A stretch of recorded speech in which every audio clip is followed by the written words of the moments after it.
Yo, yo, yo, yo, yo, yo, yo. What's going on? What's going on? It's Terrell Hall of Fame.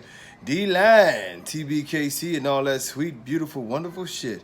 Hopefully today I'm not dying of allergies or anything like that. But this video, man, I'm just gonna go a little in depth, and I'm gonna tell y'all. You starting a program and all these different things, and y'all hit me up every time, and y'all tell me some good stuff. Y'all show me some good dogs. And I'm gonna tell you the truth. Advice: stop overcomplicating everything.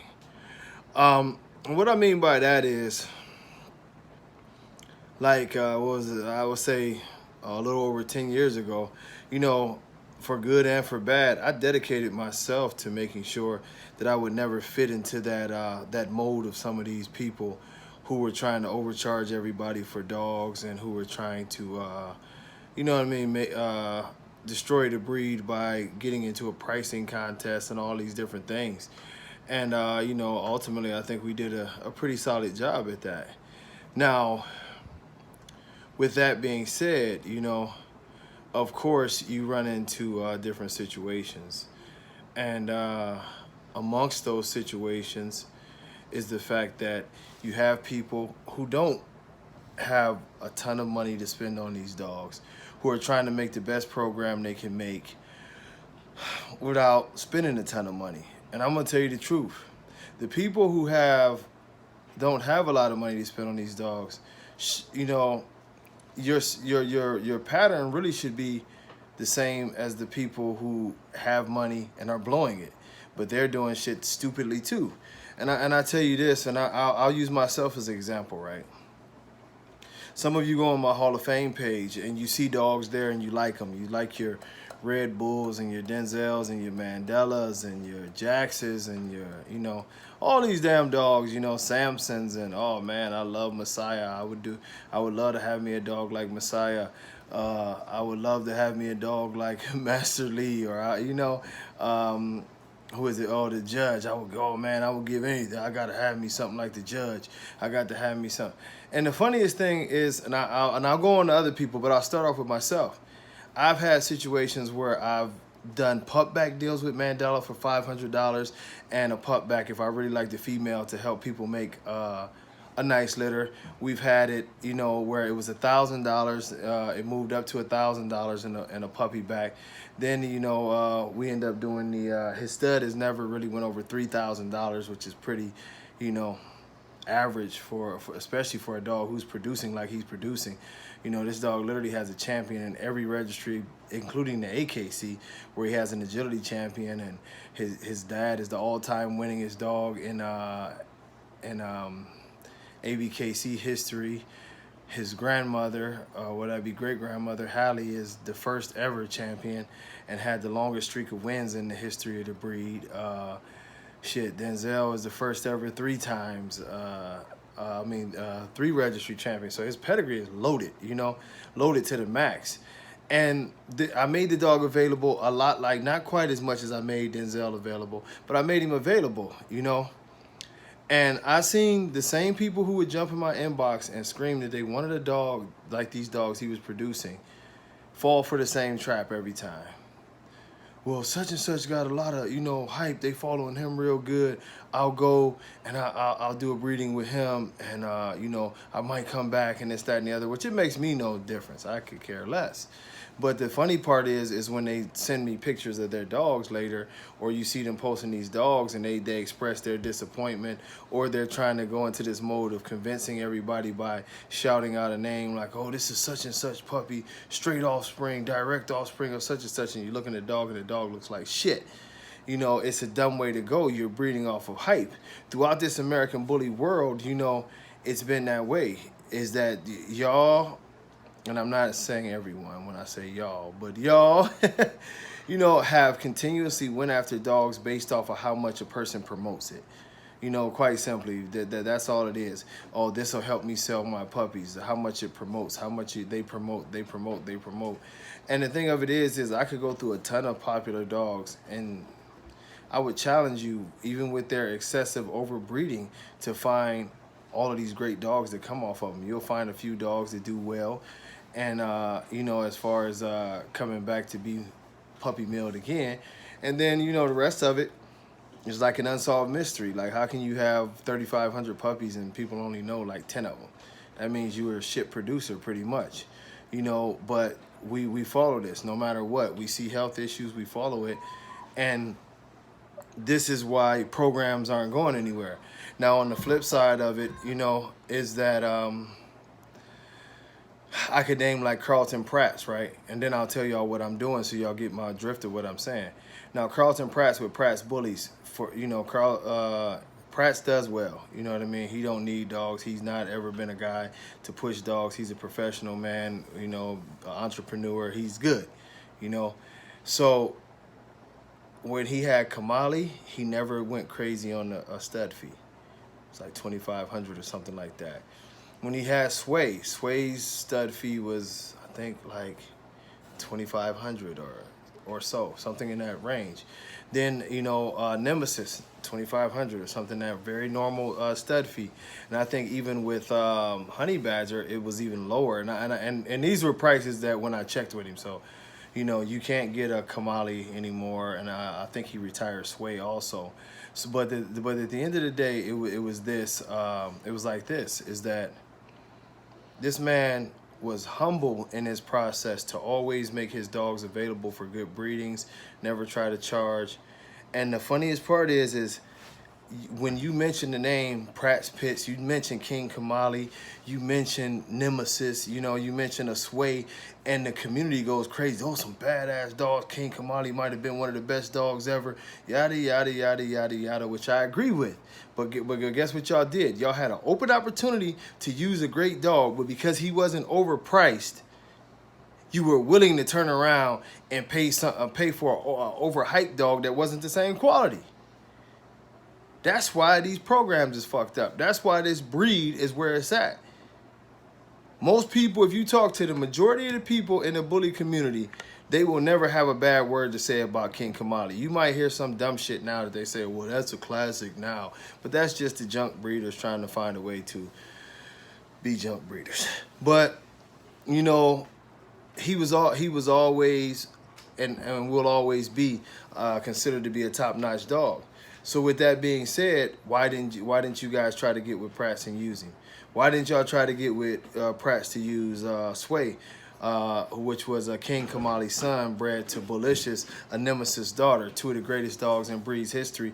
But y'all didn't, you know, that's why you don't see a lot of Sway litters or even a fair amount, is because Pratt's is not a promoter. He's just like, hey, it is what it is. But if you get in touch with him, he'll mess with you. You might have to call him 3 or 4 times. He's a busy man, but he will mess with you. He will give you an opportunity to do good breedings with his dogs. You know, now, next up, another guy I tell you whose prices have never, ever skyrocketed. It's always a fair price, and he's strictly about the breed, and that's Oscar Gomez, another good friend of mine. Oscar generally will keep his stud fees at a decent price, you know.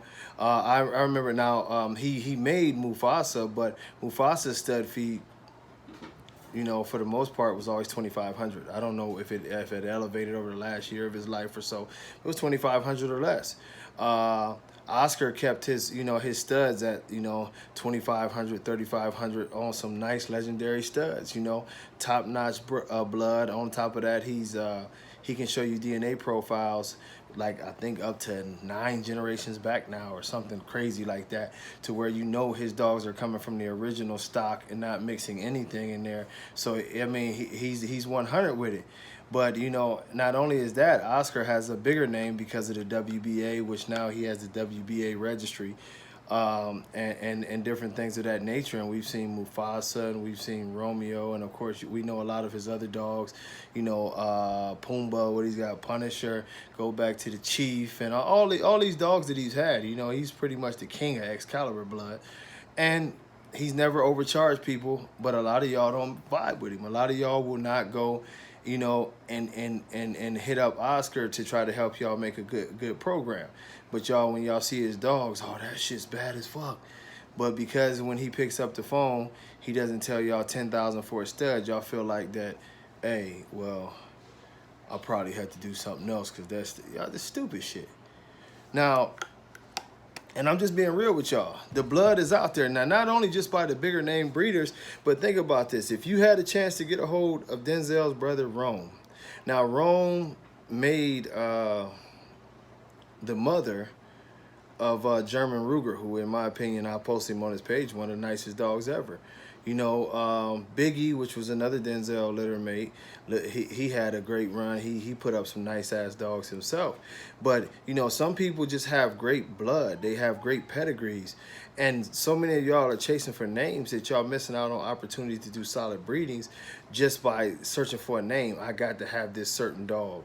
Or, you know, and it's even crazy because, like I said, I named y'all some of the dogs that has big names, and y'all won't even mess with them because you know, basically the breeders aren't puppy millers who are out here trying to, you know, make $20 million off of a puppy.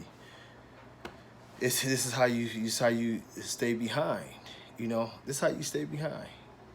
You know, right now, currently, as I re-navigated my program, you know, I'm using dogs like Mandela's son, Pretty Boy Floyd, which I post. Every time I post a fucking dog, y'all give me 300, 400 likes on him. Everybody thinks he's gorgeous. Y'all don't even call my man Hand Dog to try to use the dog, and he's got an incredible pedigree, with Mandela being his daddy, and his mama was line bred bistro, but y'all rather go off and spend $10,000 on a stud that will produce you some trashy-ass dogs than you coming like a dog that's making something.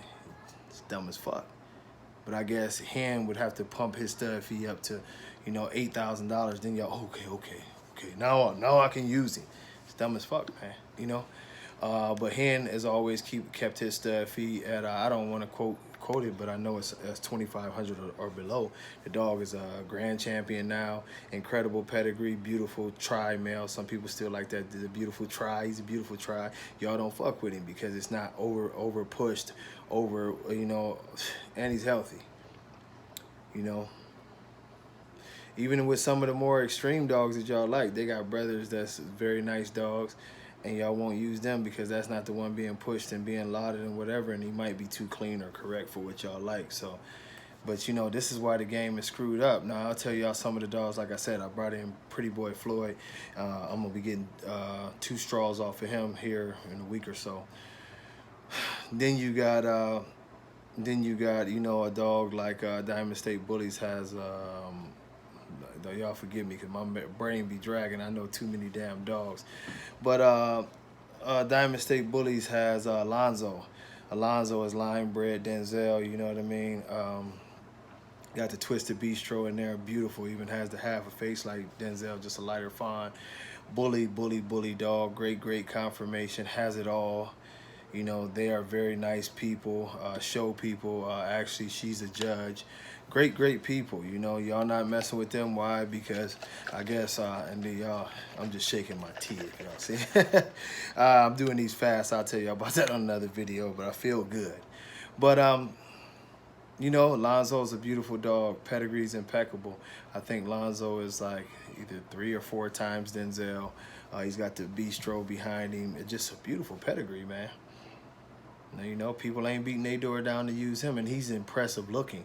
A lot, you know, him and Floyd have been impressive looking dogs. You know, you want a clean extreme. These dogs is loaded, just mass in the mode of like how Mandela got all that mass but still clean. They're like that, but nobody calls them. You know why? Because there's no hype behind there. But I'm calling.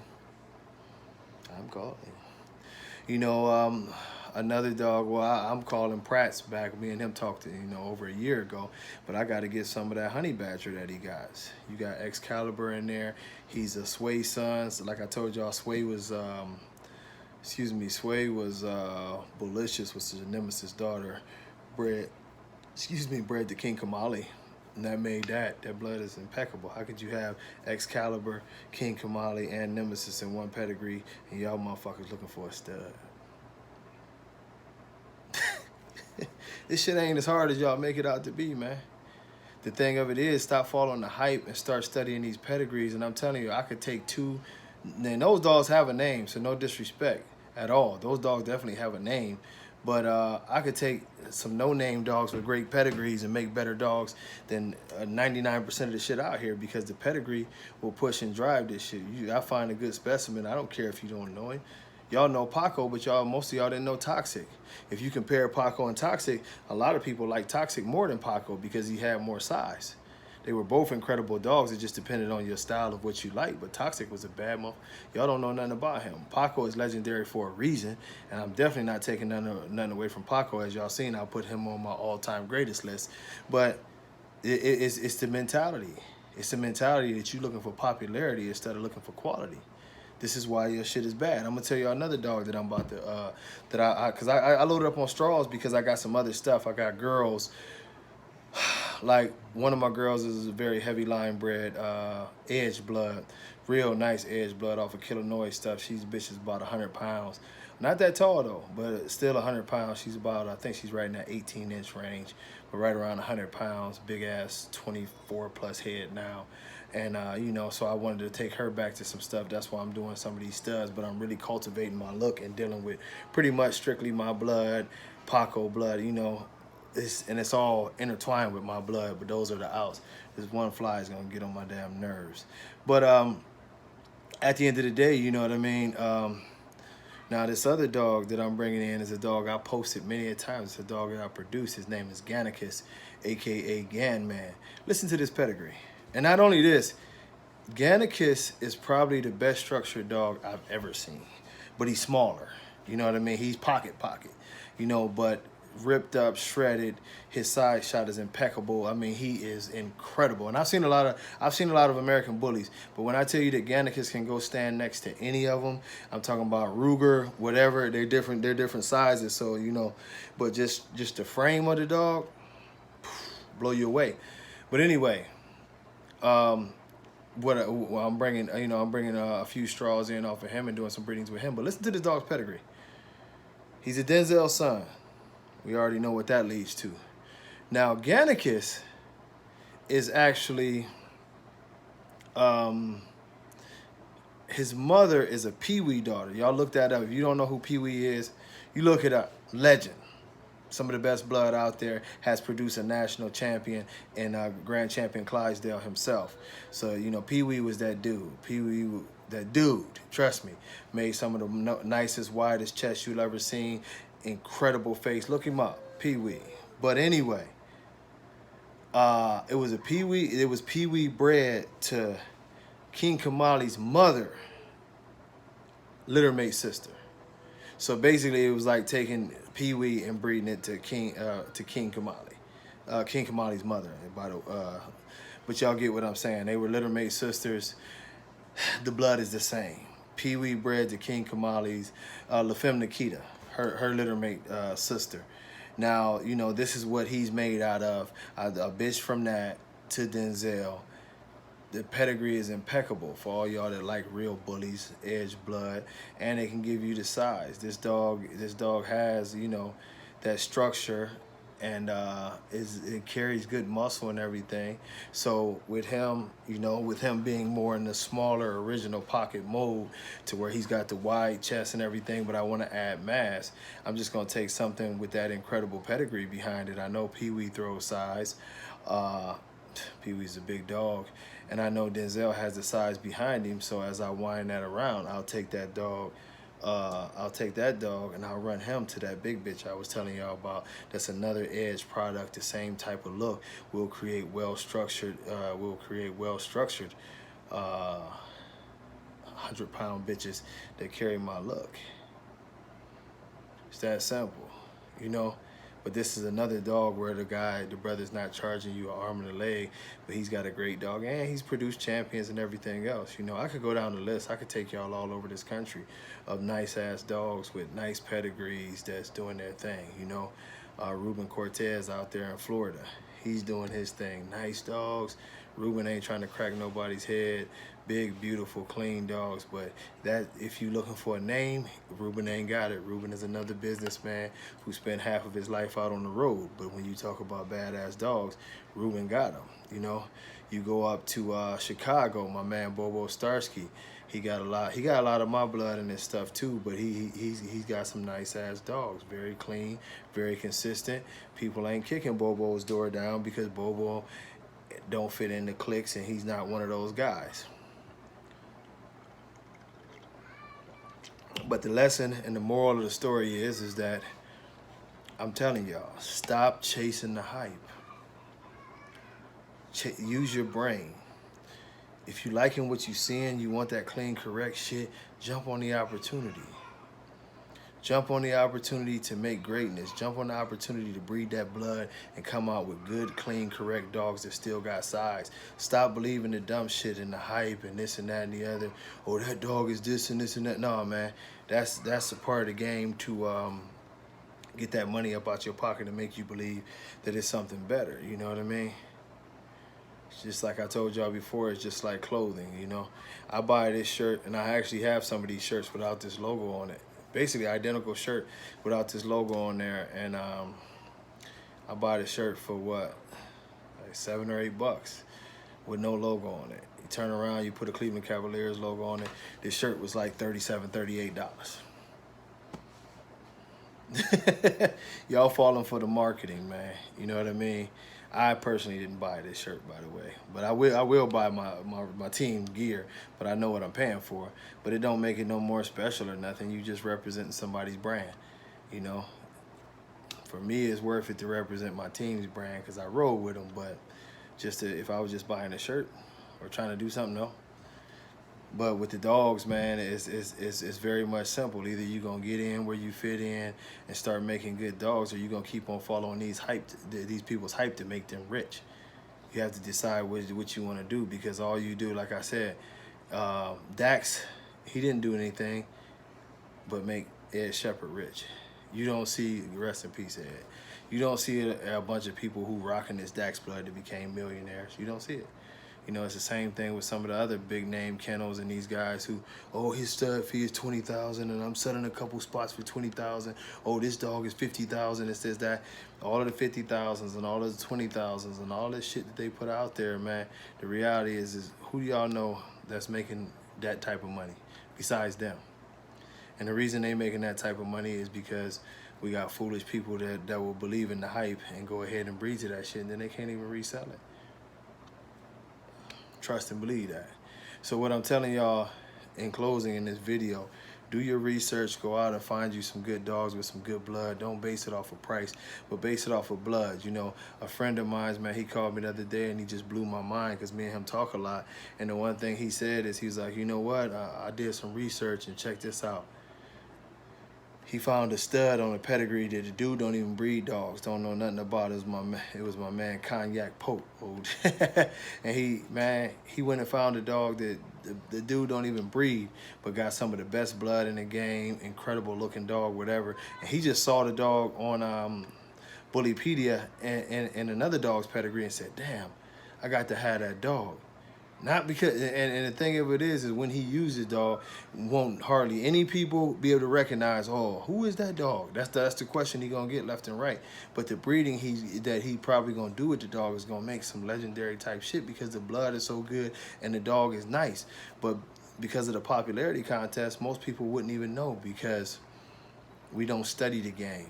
We let the game be force fed to us, you know? It's just a reality, man. It's a lot of good stuff out there for young breeders, for people, even older breeders. It's a lot of good blood out there. I'm going to tell you like this. Shit, years after the great legendary Remy died, they was peddling off straws of Remy for $2,000 and $2,500. This is Remy. That's the way the game didn't change, because of the hype machine. The hype machine make anything happen. You know? You're paying top dollar for bulldogs that can't breathe and die on you in 3 days, but a legendary dog who's produced his ass off, oh, you know, boy got to beg to sell him for $2,500. Motherfuckers is stupid. But until next time, man, y'all do y'all research and y'all find good dogs. You ain't got to overpay for that bullshit. Peace.